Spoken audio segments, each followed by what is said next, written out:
امروز آموزش ترشی عربی یا همون ترشی کلم قرمز رو داریم و برای تهیه ترشی کلم قرمز که همون ترشی عربی به مواد اینجا که نشون میدیم اینا نیاز داریم.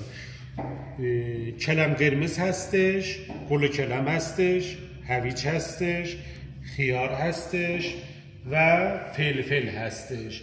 اینا موادی که ما داریم استفاده میکنیم و برای این که به این روشی که ما تهیه میکنیم، این روش تخمیری هستش و در روش تخمیری من البته اینو عرض کنم، من مواد رو قبلا آماده کردم، کلم قرمز رو خورد کردم دیگه. خورد کردنش شما همتون میدونین به چه شکلیه و گل کلم رو خورد کردم که میبینیم به این شکل همشون رو خورد کردم، اندازه‌شون اینجوریه و هویج رو خورد کردم و خیار رو خورد کردم و فلفلم که اینجا میبینین توی تصویر.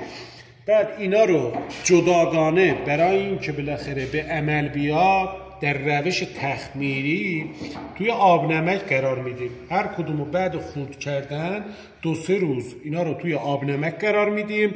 آب نمکش محتویاتش نمکش باید 8% باشه و زردچوبه داشته باشه. زردچوبه و نمک رو 8% مخلوط میکنیم دیگه. نمیخواد آب بجوشونیم فلان بهمان، همون آب خالی نمک رو میریزیم، اینا رو بالاخره قاطی میکنیم روی ترشیامون که همون موادمون هستش تک تکشون توی ظرفای جداگونه میریزیم. بعد اینکه این کارا رو انجام دادیم نوبت میرسه به چی؟ بعد 2-3 روز اینا تخمیر به عمل میاد. ما نوبت این میرسه که بیاریم ترشیمون رو درست کنیم. حالا زمانی که میخوایم ترشیمون رو درست کنیم، از آب هر کدوم از این موادی که تخمیر میشه میاریم هر کدوم به مقدار مساوی توی ظرفی میریزیم که من اینجا براتون توی این ظرف ریختم. اگه تو تصویر نشون بده اینو، این مخلوطی از آب تخمیر شده همه این مواد دستش و سرکه داریم که سرکه رو زردچوبه هم میریزیم بهش و اینو آماده میکنیم. البته توجه داشته باشید زمانی که ما داریم این ترشی رو مخلوط میکنیم دیگه بهش هیچ نمکی اضافه نمی کنیم، چون نمک رو قبلا زمان تخمیر اضافه کردیم و همه اینا نمک خودشون رفته و شکل خودشون و بافت خودشون رو گرفتن، بافت ترشی رو برای خودشون گرفتن. و الانم که میخوام اینو تهیه کنم یه نکته دیگه هم عرض کنم خدمتتون که ادویه‌جاتش هستش. ما برای این کار یه دونه زردچوبه لازم داریم به اندازه دلخواه. من یه ملاقه برای این مواد برداشتم و این یکی بالاخره ملاقه‌مون که الان مشاهده میکنین این ادویه ترشی هستش که مخلوطش نعنا هستش، نعنای سبزی که خشک کردم خودم. بعد تخم گشنیز هستش، گلپر هستش قاطی کردم، فلفل قرمز هستش. اینا رو مخلوط کردم و شده این ترشی، این ادویه ترشی. و برای اینکه کارمون رو شروع کنیم من میام البته اینو بگم که شمایی که تو خونه درست میکنین این مواد بستگی داره که از کدوم موادش بیشتر خوشتون میاد. میخواین توی ترشیتون زیاد باشه، کلم قرمز زیاد باشه، گل کلم زیاد باشه، هویجشو زیاد کنین یا خیارشو زیاد کنین یا فلفلشو. این به ذائقه خودتون بستگی داره که تندیش چقدر باشه، زیاد تند باشه یا کم تند باشه. ما الان شروع میکنیم موادمون رو داخل این پاتیل میریزیم. کلم قرمز رو من ریختم. بعد نوبت میرسه به گل کلم. الان گل کلم رو اضافه میکنیم. گل کلم هم اضافه شد. بعد نوبت میرسه به هویج. البته اینو بگم که هویج من میخوام کم استفاده کنم، زیاد هویج نریختم. بعد نوبت میرسه به این خیارمون که قبلا آماده کردیم اینم میریزیم. خب اینم در همین حد کافیه. بعد نوبت میرسه به فلفلمون که فلفلی که من آماده کردم هم فلفل سبز داره هم فلفل قرمز داره. اینا رو قبلا همونطور که عرض کردم اینا رو توی آب نمک خوابونده بودم، بعد بافت خودشونو گرفتم. فلفلم که همینقدر برای این ترشی کفایت میکنه، زیادم این چیز نباشه، تون نباشه. و الان چون که بالاخره میخوام اینو مخلوط کنم برای هم خوردن بیاد یکم بالاخره خوب هم بخوره، میام چیکار میکنم؟ همون آبی که بالاخره گفته بودم براتون از آب نمکی که از تخمیر همه این مواد بود مخلوط کرده بودیم تو این مرحله اضافه میکنیم. این مخلوطی که اضافه کردیم البته توجه داشته باشید که سرکه رو که میخوایم اضافه کنیم سرکه اندازش 50-50 با اون یکی باشه. تو این مرحله الان داریم هم میزنیم ترشیمونو. من اینو هم بزنم. توم، یه فلفل، یه مقدار تو گلوم. اینا رو از پایین کلم قرمزش رو میکشیم بیرون. فلفلش هم قاطی میکنیم.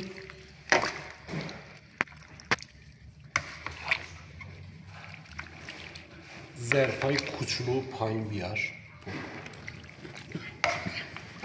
اینا رو که مخلوط کردم یه بافته این شکلی میده که خیلی خوب. فلفلا تند هستن، باعث میشه که من سرفه کنم. ببین خوشگلی ترشی در میاد. رنگش آدم نگاه میکنه، رنگ با آدم حرف میزنه.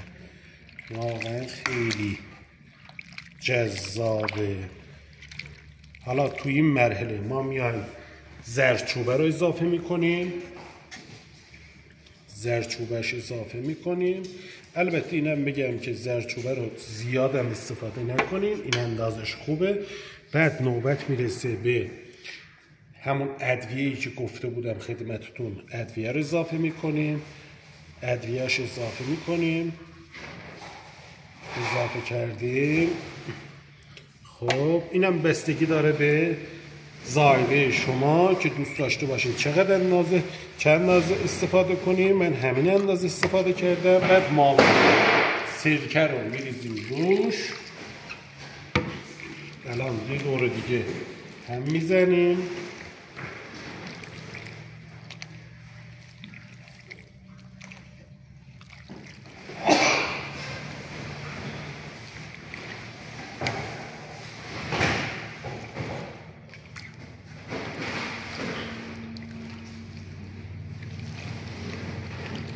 یه مقدارم ما میخوایم کلم قرمز اضافه کنیم بهش.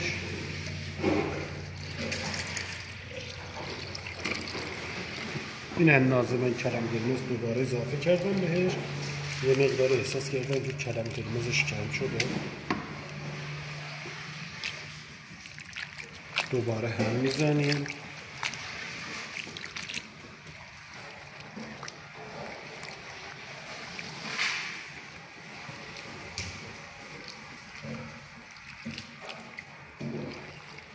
یه مقدارم گل کلم میخوام اضافه کنم. گل کلمش کمه. گل کلمم یه لحظه من بیارم گل کلمشو.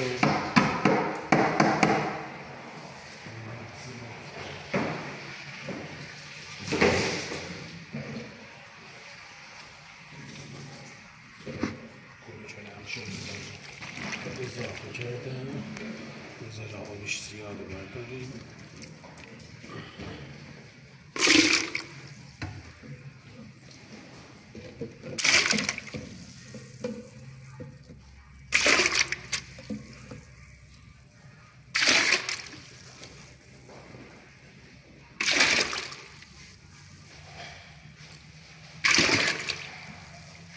میکنم اندازه زیادم آبش کم نکنم. اگه کم بود بعدا موقع چیز اضافه میکنم. الان اینو مجددا مخلوط میکنم.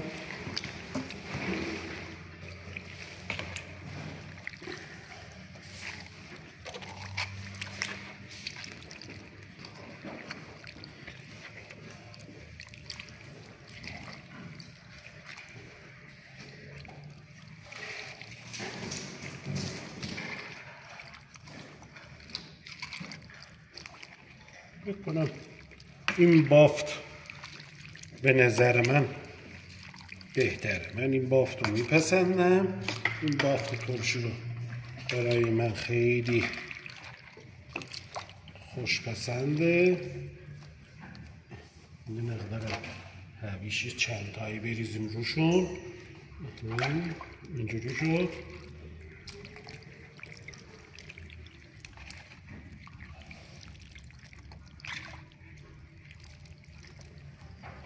و الان که این ترشی آماده شد میاریم توی ظرفای خودمون که قبلا آماده کردیم میریزیم.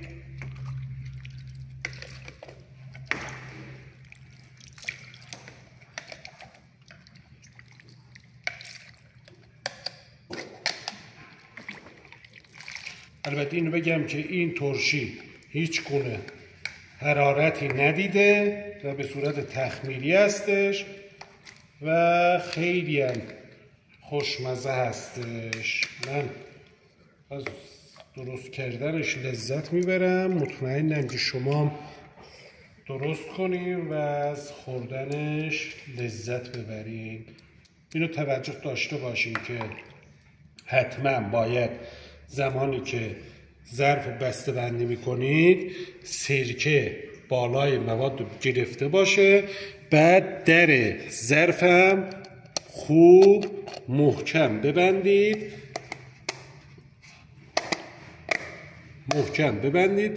که هوا داخل ظرف نره و موجب کپک زدنش نشه. بعد تو این حالت که بالاخره بسته بندی کردید، اگر اینو در جای خنک قرار بدید، به جای مناسب قرار بدید، مطمئناً تا 1 سال هیچ اتفاقی براش نمیفته و از همین روز اول که درست کردین قابل استفاده است تا هر زمانی که دوست داشتین. من ظرفای دیگه من با همین مواد پر میکنم. تعدادشو بیارم. اینا رو بالاخره پر میکنم تا اینکه اینا رو کلا بسته بندی کرده باشم. البته اینو بگم که من از این ترشی تعداد توناژ بالا درست میکنم. منتها اینجا امروز خواستم که اینو به شما هم که آموزش بدم، بگم که چجوری درست میشه. در همین اندازه ها آوردم براتون بالاخره اینو درست کردم. البته اینو بگم که شمایی که بخواین از این طریق منبع درآمدی داشته باشین، اونایی که میخوان ترشی درست کنن و بفروشن، رستوران ها و سلف سرویس ادارات و شرکت ها بیشترین مشتری این ترشی هستم و سوپرمارکت ها. من البته توی این فصل کاری بالاخره خیلی سفارش از این ترشی دارم و بگم براتون که بالاخره هر چقدر تولید کنیم نمیمونه، روزی 2 تن 3 تن از این ترشی ما تهیه میکنیم. البته نه تنها از این ترشی بلکه از ترشی های دیگه هم به همون اندازه تهیه میکنیم. و نکته بعدی که براتون بگم اینه که برای اینکه ویدیوهای دیگه ما رو از دست ندین و آموزش‌های ترشی که بالاخره تنوع ترشی خیلی زیاده، خیارشور خیلی زیاده و متنوع هستش، اینا رو من براتون آموزش بدم و تهیه کنیم و سر سفرهاتون استفاده کنیم و لذت ببرین.